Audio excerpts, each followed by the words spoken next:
మేతి పరాటా ఎలా తయారు చేయాలో చూద్దాం. ఇది చాలా టేస్టీగా, సాఫ్ట్‌గా ఉంటుంది చూసారా? ఈ విధంగా ఉంటుంది. ఇది మనం ఏ కర్రీతో అయినా తీసుకోవచ్చు. పెరుగుతో అయితే సూపర్ అండి. చాలా బాగుంది టేస్ట్. దీనికోసం ఒక బౌల్ తీసుకొని అందులో 2 కప్పుల గోధుమ పిండి వేసుకొని, ఒక కట్ట మెంతి కూర తీసుకున్నానండి.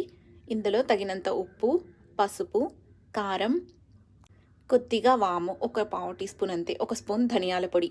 వీటన్నిటిని కూడా పిండిలో బాగా కలిసేలాగా కలుపుకోండి. వాటర్ పోయకుండా ఫస్ట్ కలుపుకోండి. తర్వాత కొద్దిగా ఆయిల్ వేసుకొని పిండంతా కూడా ఈ విధంగా నలుపుకుంటూ కలపండి.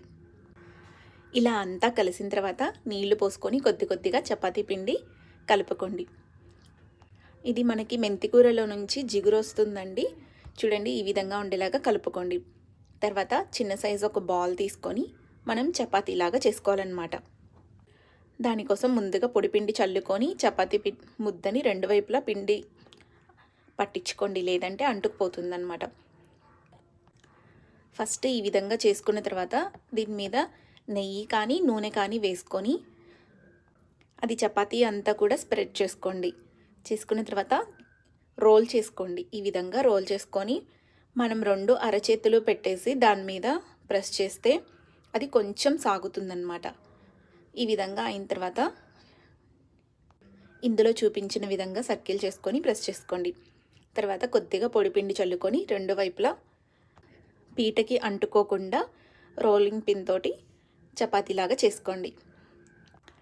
ఇలా కాకుండా నార్మల్గా చపాతీలాగా అయినా కూడా కాల్చుకోవచ్చండి. తర్వాత ఒక ప్యాన్ పెట్టుకొని అది వేడి అయిన తర్వాత ఈ చపాతీని వేసుకొని 2 వైపులా ఆయిల్ లేకుండా ఫస్ట్ కాల్చుకోండి. తర్వాత కొద్దిగా చిన్న చిన్న బబుల్స్ వస్తే అప్పుడు ఆయిల్ వేసుకొని స్ప్రెడ్ చేసుకోండి. ఇది ఆరోగ్యానికి కూడా చాలా మంచిది.